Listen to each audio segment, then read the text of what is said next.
James Bond is at a turning point. After years of speculation, reports suggest Jacob Elordi has been offered the role of 007. If true, this is not just a casting update. This is a full franchise reset, and it could completely redefine James Bond for the next decade. Let's break it down. When Daniel Craig ended his run in No Time to Die, it closed one of the most intense and emotionally grounded Bond eras ever.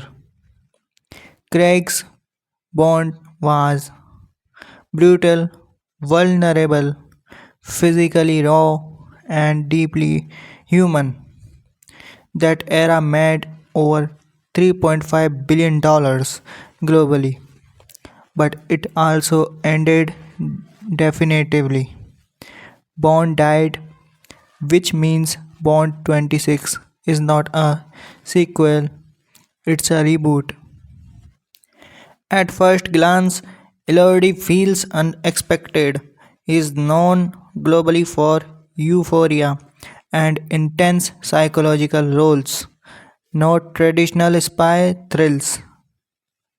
But look deeper. He has a strong screen presence, brooding intensity, physical stature, and global Gen Z recognition. Studios today don't just cast actors, they cast long term brand value. Elodie is 28, that means potentially 10 to 15 years of Bond films. This would be strategic.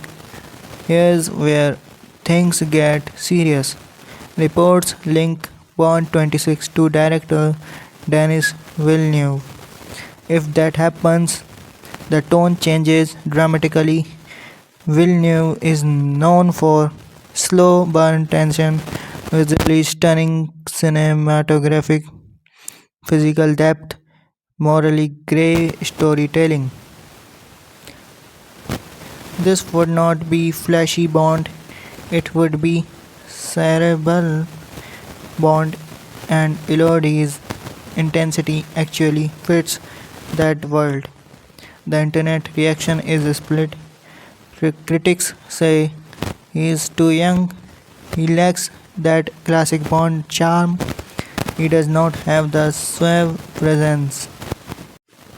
Supporters argue every Bond was doubted at first. Craig was not seen as traditional either. This is how you modernize a franchise, and history supports that.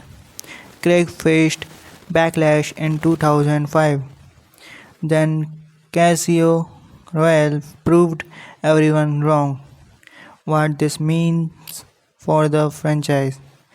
Casting Elodie would signal three major shifts: younger Bond era, a long term cinematic universe build, emotional complexity, more physiological exploration over gadget heavy spectacle, global streaming strategy with Amazon's involvement in the Bond future attracting younger audience is crucial. This is not just nostalgia casting. This is business. But here's the danger. James Bond is ionic. Too much change, you lose legacy fans. Too little change, you lose new audiences. Bond has survived for over 60 years because it evolves carefully. This decision will define the next era. If Jacob Elordi becomes 007, it won't be about copying Daniel Craig. It will be about redefining Bond entirely. A darker, younger, more psychologically intense version, and that could either revive the franchise or fracture it. So here's the real question. Is Jacob Elordi the future of James Bond, or should 007 stay closer to tradition? Drop your opinion below.